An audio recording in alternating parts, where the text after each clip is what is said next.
It's time to think differently about healthcare, but how do we keep up? The days of yesterday's medicine are long gone, and we're left trying to figure out where to go from here. With all the talk about politics and technology, it can be easy to forget that healthcare is still all about humans. And many of those humans have unbelievable stories to tell. Here, we leave the policy debates to the other guys and focus instead on the people and ideas that are changing the way we address our health. It's time to navigate the new landscape of healthcare together and hear some amazing stories along the way. Ready for a breath of fresh air? It's time for your paradigm shift.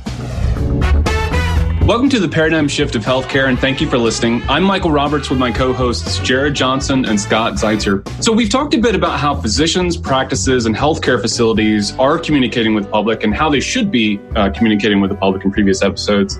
Today, we're going to really dig into the specifics of it because I want to get really tactical with some of the advice that we've been giving, and I hope this will be really helpful for healthcare organizations. So Scott, as we were planning the episode, you made the point that the practice's approach really does depend on the physician that's kind of steering the ship, that's leading the way there, and that the communication tactics should follow that physician's approach. So let's talk a little bit more about what that actually looks like. Thank you, Michael. I really do think, as I've been talking to a lot of surgeons, hospital professionals, ambulatory surgical people, there has been an overarching belief that essentially the captain of the ship will ultimately be the healthcare provider, whether that's the surgeon for a particular surgery or practice, a medical provider, et cetera, that's going to make the decision about how do I protect my patients. They are going to figure out ultimately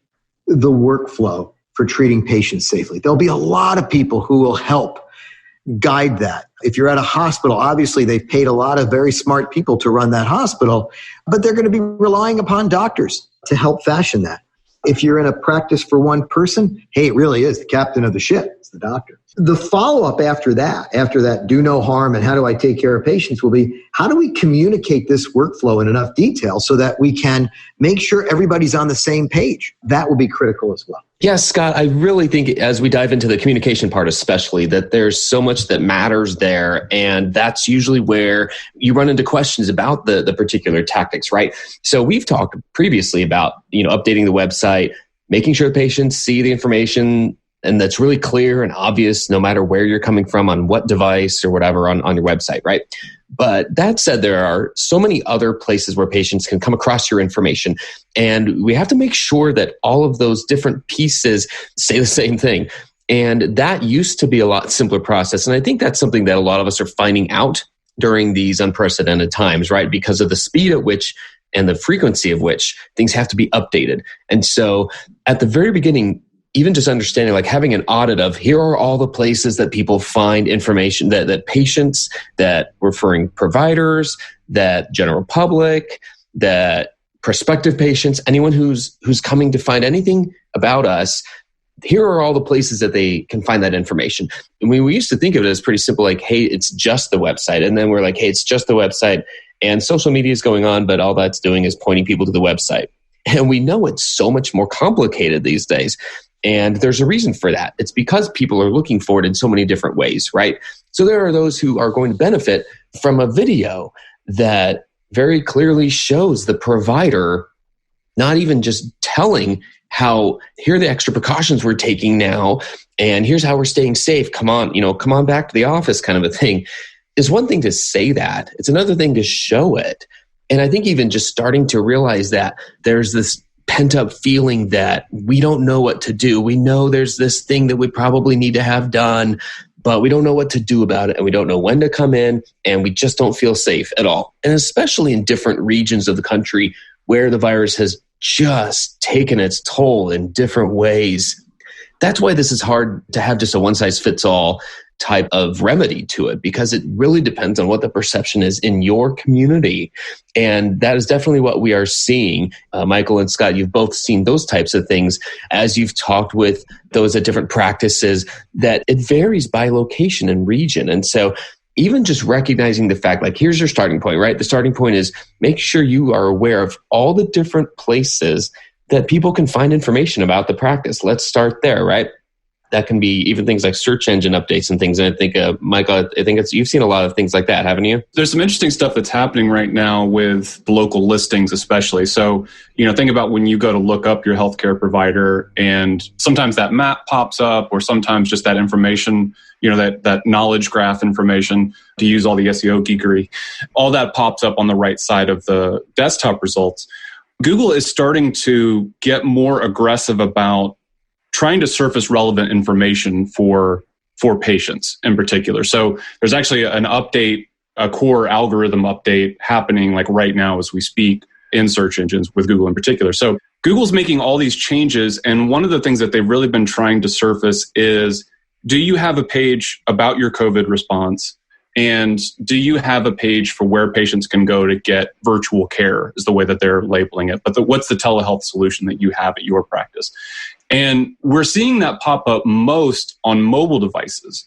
So Google's going out there and it's asking practices, asking healthcare organizations, not just orthopedic practices, what is your COVID response and what are your telehealth solutions? And right now, as of yesterday, we were at the very beginning of May, you're seeing these results starting to pop up on mobile devices. But I would really expect to see this information moving over to desktop very soon. So the one thing that I would definitely advise people from a very tactical perspective, after you understand how patients can see your information, start looking into how you're showing up in each of those locations. Do you like what you see? Is the information correct?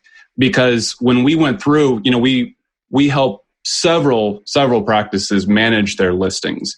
And so one of the things that we noticed was that Google is doing some work to auto-populate some of that information. And sometimes they're right, and sometimes they're not. If the word COVID shows up on that page anywhere, it's like, well, that's the official page. It's like, okay, maybe and maybe not. So I definitely recommend, please go take a look. And especially if you're a multi-location facility, definitely take a look at all of those listings. But Google is trying to do right here. They're trying to help patients. Make sure that they're helping patients in the right way for your practice. Yeah, I couldn't agree more, Michael. Jared, you brought up some really good information about whether you use video, social media, the website itself, and all three of those things can be helpful. Remember, there's a new norm and new habits need to be created. It's not our habit to walk out the door with a mask on.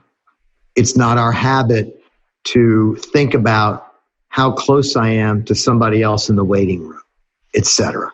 And Jared, you mentioned it. Everybody's a little nervous about it. And so anything that the practice can do to be more specific and get it onto the website, the Facebook page if they're managing one, if you've got video, hey, that's just another way to make everybody feel more comfortable because you're setting good expectations. And Michael, the information about COVID-19 and Google trying to help, if everyone out there is listening and you have a website, whether you are a large hospital organization or a mom and pop practice, go look yourself up and see what's happening. Take a look at that first page when you type in your own practice name or your own name and see what comes up. And make sure you like what they're saying when it comes to the COVID stuff. I think Google's doing a great job of trying. I'm not sure, to Michael's point, they could be messing up a little bit, and they're very good at adapting if you let them know. If you don't let them know, they're just going to assume they got it right and move on to the next. And I think that's a really strong takeaway. Have a core set of things that you want to communicate. Use every way possible to update it. And then I'm going to give you another hint too. Have that conversation with yourself or with your group at least once a month. It's going to keep changing. Yeah, that's a great point. One of the other things about Google's listings in particular is I know that, like a lot of other places, around the world, Google has had to do some reduced staffing or is stretched thin in some ways. So if you're not seeing results, if you're trying to reach out to Google and trying to get interaction with somebody, it's going to be harder right now because they are lower staffed at the moment. So anything that you can do to manage that listing yourself, that's where we're finding the most success, is not trying to get in touch with somebody, because it's always hard at any of these mega companies. It's always hard to get a human on the other end to respond, but especially right now. So just be aware of that as you're kind of digging into that process. The other thing I will say is that Bing is doing what it can also to help out, get some information out there. I saw something this morning about Yelp providing more opportunities just for businesses in general to talk about their virtual solutions. So I'm sure that extends to healthcare as well. And so do take a look at all of your listing sites, anything where you have information out there. Are you getting the right links? Are you providing the right opportunities for people? I really do think that it is critical that you follow up on this information. It's not just about, quote unquote, calming people down. It's not just about maybe even getting more patients more quickly. If you think about it, it's almost a marketing thing. You could see what a lot of marketing companies are doing right now to say, hey, you should use us because. It's also about workflow. If everybody understands the expectations and your patients are not asking questions all day, remember, a lot of these practices are a little understaffed and a little bit on edge. So having people really understand what to expect, hey, I think I do need to wear a mask when I come to visit. I have some practices where the climate is okay for this, where they're actually sitting in their car and being told when to come in because the waiting rooms were not designed for a COVID environment. So the exam rooms are full. The waiting room is COVID full, if that's going to become the new normal name. And so you're sitting in your car waiting to come in. If that's part of your process, that's fine, as long as you set an expectation. If you don't set an expectation, they're going to be irritated. Yeah, and that's an interesting way to kind of segue into another, point of view. Like so far, we've been talking about the healthcare professional, the person that's at the practice or at the hospital kind of managing the ship. You have other stakeholders, right? There's the patient who is a stakeholder in this situation. And so, to kind of give a little more than just, advice on this, like this week, we're recording on a Tuesday right now. On Sunday afternoon, I had the chance to go experience the healthcare environment myself.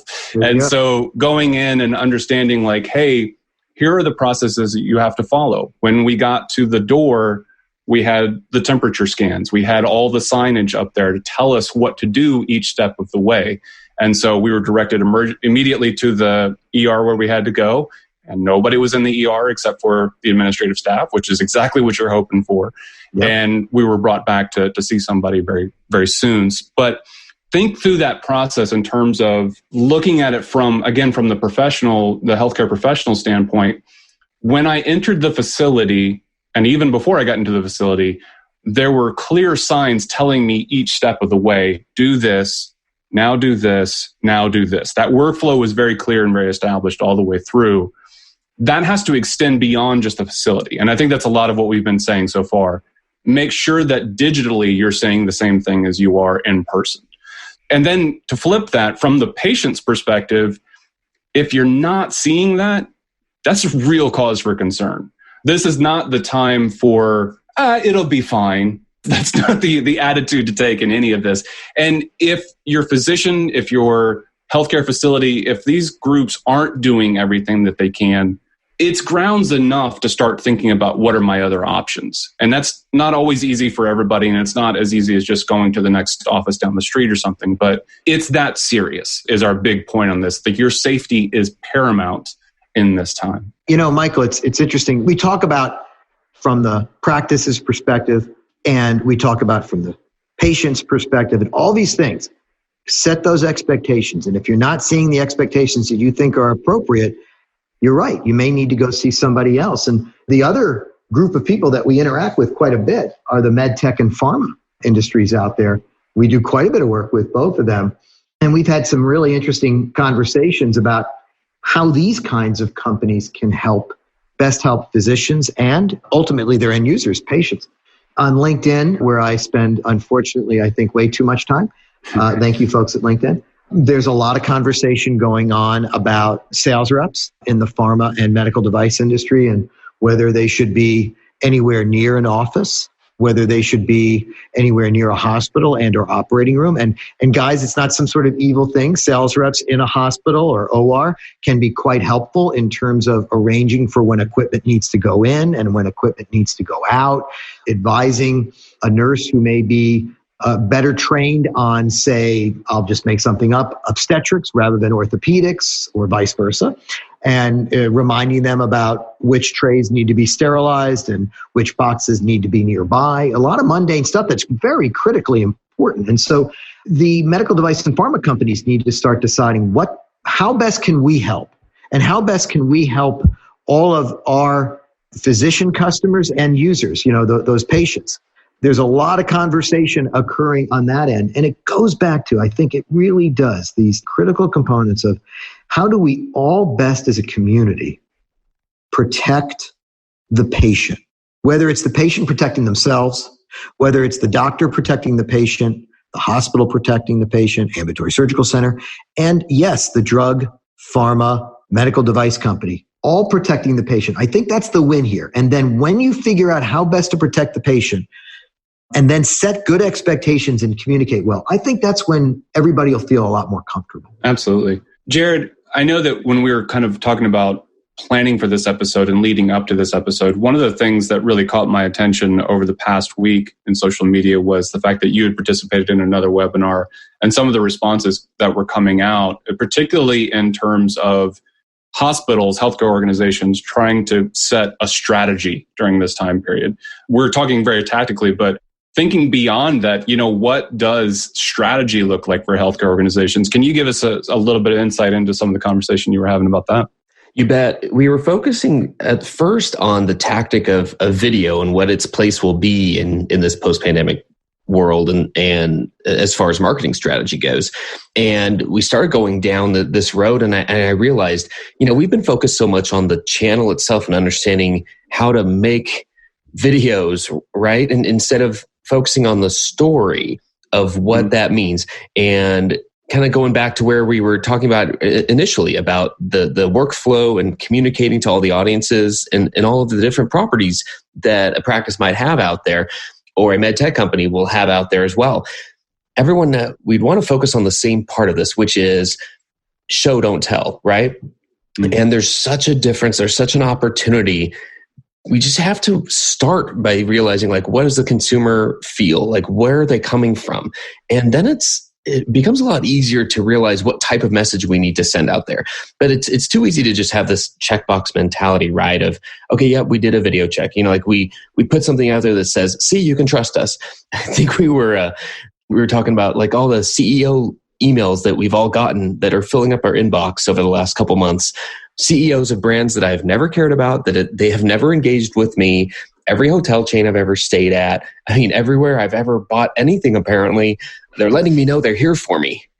And that's what was coming up on this webinar. It's okay, the real opportunity is to show that you are there for somebody, not just to say it. Hey, we're here for you, because that's what everyone's telling me. My insurance company is telling me that.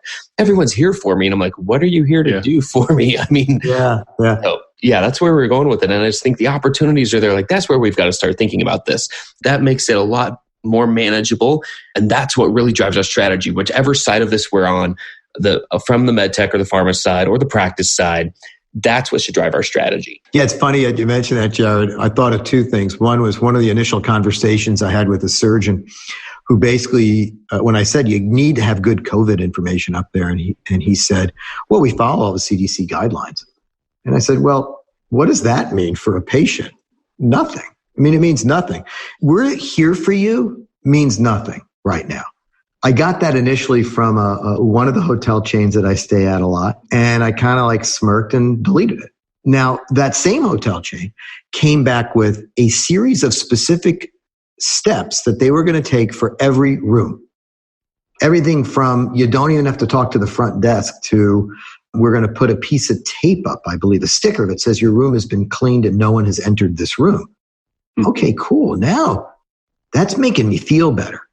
So everybody who's thinking this through, whether you are in a practice, a hospital, part of a med tech company, put yourself in the patient's shoes and walk through that. Michael, you had to deal with it the other night. I'm glad everybody's feeling better.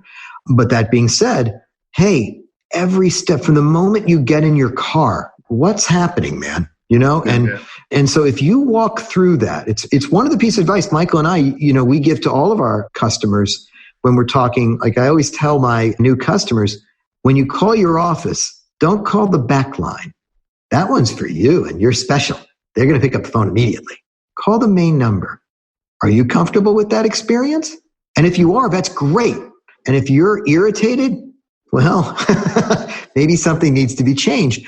With COVID, everybody's on edge. Nobody wants to get it. I don't care, where in the country you are. And I get it. In some areas of the country, like if you're in New York City, I definitely think you're a little bit more concerned than if you're in a place where there's not a lot of COVID. But still, nobody wants to get it. So what are you doing to protect me? And don't say I'm following CDC guidelines. No, really, specifics will matter. The funny thing is because we've been in the hospital some, we've been watching more television than we have, than we certainly normally do. And so every commercial that's coming on right now is, we're here for you. Let me tell you about how, this can of paint is going to completely transform your life during this COVID time. Like, no, you can't co-opt that messaging. That's not allowed. That you don't get to earn that spot. And so there's definitely the room for overplaying it. But I do think that everybody's trying to get to that concept of here, these are the specifics. And if it's couched in too much, we're here for you and we've always been here for you. Okay, maybe not. But getting to the specifics of it, here are the steps that we're taking. One of the things that, Jared, I saw in response to the webinar that you were a part of was, hey, strategy as a long-term plan is kind of out the window right now. Really, this thing that we're talking about, communicating clearly, really focusing on the patient, this is the strategy. And it's an evolving strategy that's going to have to change necessarily month by month. We're in the beginning of May right now when we're recording this. Some states have opened back up. Other states are thinking about opening up soon. Things are going to be changing rapidly in terms of how this disease affects everybody. And so there isn't a long-term plan that just says okay, everything will now turn to whatever normal we think we might have. So there's definitely a lot of room for evolving as we go here. So guys, we've covered a lot of specifics here and I really appreciate everybody's perspective on this. And I think that the one takeaway really is communicate. Communicate the specifics. Don't worry about trying to couch it in too much sentimentality or trying to couch it in too many other ways to try to prove your point of how you're relevant and why you're relevant. Just communicate with folks because that's the thing that we need the most right now. I know that people are definitely hungry for that kind of information. Guys, thanks so much for our conversation today and thank you for listening to the show and be well. Stay safe. Thanks again for tuning in to the Paradigm Shift of Healthcare. This program is brought to you by P3 Inbound, marketing for ortho, spine, and neural practices. Subscribe on iTunes, Google Play, or anywhere you listen to podcasts.